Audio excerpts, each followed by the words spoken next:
암은 유전병이다. 이 말은 부모로부터 자식에게로 암이라는 병이 유전된다는 무서운 말이다. 유전자 결정론의 세상이었다. 현대를 살아가는 우리는 그런가 보다 하고 바쁘게 살아왔다. 부모, 자식, 친구 등 가까운 사람들이 정말로 암으로 죽어가고 있고 암 치료로 심한 고통을 받고 있다. 그런데 암은 고정된 유전병이 아니다. 라는 것이 최근 후성 유전학에 의해 밝혀지고 있다. 미국 샌프란시스코 대학병원 심장내과 의사이며 클린턴 대통령 주치의였던 딘 오니시 박사는 1990년 식이요법, 운동, 명상의 생활습관 요법으로 막힌 관상동맥 질환을 뚫을 수 있다는 사실을 발표했다. 2005년에는 수술, 항암제, 방사선 치료를 하지 않고 자연요법을 하고 있는 전립선암 환자들을 대상으로 후성 유전치료 임상을 하였다.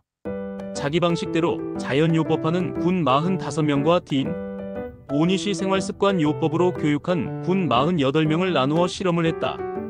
음식, 걷기 운동, 1시간 명상을 교육하는 딘 오니시 생활습관 요법을 교육받고 치료받은 군의 70%의 전립선암 환자가 좋아졌다. 유명한 아구티 생쥐 실험이 있다. 이 아구티 유전자는 생쥐의 털색을 노랗게 하고 몸을 비만이게 하며 당뇨병, 암 등의 병에 잘 걸리게 한다. 아구티 생쥐가 새끼를 가졌을 때 보통 먹이를 주면 태어나는 새끼는 아구티 유전자 성향을 갖는다. 그런데 비타민 B12, 엽산 등 영양 보충제의 먹이를 주면 태어나는 새끼는 어미와 다르게 갈색 털에 살이 찌지 않고 당뇨, 암 등의 병에 잘 걸리지 않는다.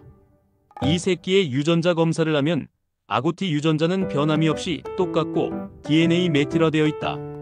이는 유전자의 염기 서열이 변하지 않고도 먹이, 음식에 의해 유전자 발현의 조절으로 후성 유전의 변화가 일어난다는 놀라운 발견인 것이다.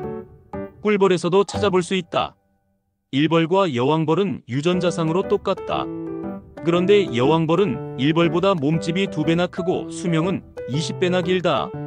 벌침과 꽃가루 바구니도 없다. 그 차이는 애벌레 시기에 여왕벌은 로열 젤리를 먹는 데 있다.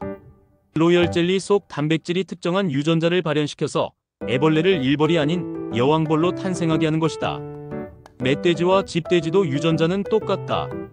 환경이 달라져서 집돼지는 어금니가 퇴화해서 유전되고 다리 길이, 주둥이 길이도 짧아졌다. 병에 대한 면역력도 집돼지는 돼지열병에 걸려서 죽는데 멧돼지는 면역세포 유전자 발현이 잘 되어 있어 돼지열병에 걸리지 않는다. 집돼지를 다시 자연으로 보내면 잠자고 있던 유전자가 다시 발현되어 병에 잘 걸리지 않는다. 타고난 유전자는 그대로이지만 육체적 환경이 바뀌면 그와 같은 작용이 일어나 후천적으로 유전자 발현 조절을 할 수 있는 것이다. 2010년 1월 타임지는 당신의 운명을 결정하는 것은 당신의 DNA가 아니다. 당신의 유전을 변화시키는 선택들이라는 후성 유전학 새로운 과학에 대해 발표하였다. 상아가 없는 아프리카 코끼리의 탄생이 늘어나고 있다. 사람들이 코끼리를 총으로 쏴서 죽이고 상아를 가져가는 것을 본 코끼리들은 큰 충격을 느끼고 내 새끼들은 상아가 없어야 생존할 수 있구나라고 생각하여 간절히 상아 없음을 선택했던 것이다. 간절히 바라는 마음은 그와 같은 힘을 자신의 유전자에게 전기적 신호를 주어 상아 없음의 유전자 군을 발현시켜 후손의 상아 없는 새끼 코끼리를 탄생시키고 있는 것이다. 유전은 선천적인 것이며 변화하지 않는 것이라고만 생각한 것에 대한 혁명적 발견 현상이다. 일란성 쌍둥이에 대한 연구도 그렇다. 유전자는 똑같다. 그런데 얼굴 모습, 키 차이 등 확연히 다른 모습이다. 어릴 때 엄마가 나를 사랑하지 않는다고 느낀 그 생각을 마음속에 간직하며 생활한 탓에 그 마음이 뇌, 몸의 생체 전자기파가 유전자 발현에 다른 선택을 하게 한 것이다. 일란성 쌍둥이의 타고난 유전자는 변하지 않고 똑같지만 내면의 환경인 마음이 몸의 그런 모습으로 유전자의 발현을 조절한 것이다. 후성 유전은 음식, 운동, 명상, 외부 환경, 사회 환경, 내면의 마음 상태에 따라 우리는 다른 선택들을 하게 되고 그 선택은 우리 몸의 생체 전자기파에 담겨진 생각과 의도대로 유전자의 신호를 주어 그 유전자를 작동하게 한다. 타고난 유전자는 변하지 않고 그대로이지만 후천적으로 작동한 유전자는 후손에 유전한다. 세포생물학자인 브루스 립튼 박사는 당신의 주인은 DNA가 아니다 원저.